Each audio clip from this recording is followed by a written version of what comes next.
Hello everyone, welcome back to my another blog. So সবাই কেমন আছে অবশ্যই কমেন্ট করে জানিও। তো কাল হলো আমার দাদার বিয়ে, যার জন্য আর কি সব আর কি ব্যাগে ভরে রাখছি। কারণ হচ্ছে কাল যাব বিয়েতে, তারপরে আর হচ্ছে সময় হবে না আর কি এগুলো গুছানো, যার জন্য আর কি গুছিয়ে ভাই চলে আসলে আমার কাছে। দেখো কি মিষ্টি লাগছে ওকে। তারপরে হচ্ছে ওকে দিয়ে আসলাম, দিয়ে আসার পরে এইসব আবার গোছাচ্ছি। আমার তো আজকে সারাদিনে হালাত একদম খারাপ হয়ে গেছিলো। তারপর হচ্ছে বিকেলবেলা যাচ্ছি ভাইকে নিয়ে, আমি একটু মানে পার্লারে আর কি কাজ আছে, তো দেখতেই পারবে তোমরা কী কাজ করব। তারপরে হচ্ছে রাস্তায় যাওয়ার সময় ভাইয়ের জন্য একটু মানে নামতে হয়েছিল, কি একটা নিচ্ছিল দোকান থেকে, যার জন্য আর কি এত মানে ঝামেলা করছিল, তো নামতে হয়েছিল।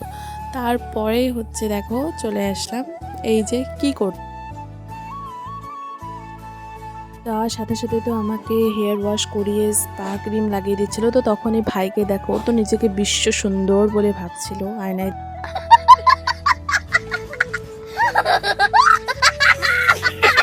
তো এই ক্রিমটা লাগানোর পরে আমাকে একটু হেয়ার ম্যাসাজ দেয় আর কি। তারপরে হেয়ার ম্যাসাজটা হয়ে গেলে তারপরে আমার মাথায় একটা গামলা বসিয়ে দেয় গাইস। গামলা, ও মাই গড।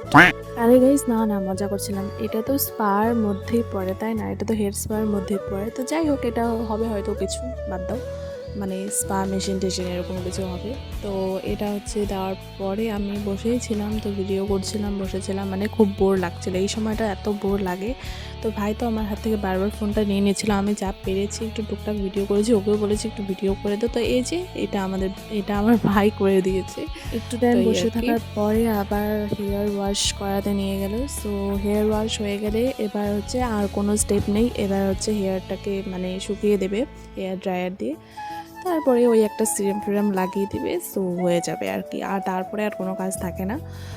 তো এটা করতেই যে কত সময় লাগে সেটা তো মানে যারা করে তারাই জানে। আমি বুঝছি মানে কত টাইম লেগেছে, 1-1.5 ঘন্টা প্রায় লেগে গেছে। আর ভিডিও মাত্র তো কয়েক মিনিট বা কয়েক সেকেন্ডের হয় এরকম। তো এই আর কি, বসে থাকতে থাকতে অবস্থা খারাপ হয়ে যায় এরকম। এটাও ঠিক আছে, স্ট্রেটনিং স্মুথনিং যখন করাতে যাবে, বাপরে অবস্থা খারাপ হয়ে যাবে, সত্যি বলছি। সো যাই হোক, বাদ দাও এসব কথা। সো এটা হচ্ছে আমার ফাইনাল লুক। তো কেমন লাগছে অবশ্যই কমেন্ট করে জানাও। সো আমার স্পা কমপ্লিট হয়ে গেলে তো আমি আর ভাই মিলে যাচ্ছিলাম একটা শপে আর কি। তো ভাইয়ের কিছু নেওয়ার ছিল, আমারও কিছু নেওয়ার ছিল, তো সেইগুলো নিলাম আর কি দুজনে মিলে। তো প্রচণ্ড টাইম নিচ্ছিল নেওয়ার জন্য, মানে নিতে যখন নিচ্ছিল আর কি তখন ওর প্রচণ্ড টাইম লাগছিল। তো যাই হোক, বাদ দাও। আমার যতটুকু নেওয়া ছিল আমি নিলাম, ভাইয়ের যতটুকু নেওয়া ছিল ও নিল। সো এখান থেকে চলে গেলাম ভাইয়ের জন্য একটু কেনাকাটা করতে। তো কেনাকাটা শেষে চলে এসেছিলাম বাড়ি। তো তারপরে আর কোনো ক্লিপ নেওয়া হয়নি। সো আমার ব্লগটা কেমন লাগলো অবশ্যই কমেন্ট করে জানিও। আর হ্যাঁ, ভালো লাগলে please like, comment, share and পেজটাকে একটু ফলো করে দিও, প্লিজ প্লিজ প্লিজ। তো চলো আজকের মতন আসি, টাটা, বাই বাই। দেখা হবে নেক্সট কোনো মিষ্টি ব্লগে। বাই।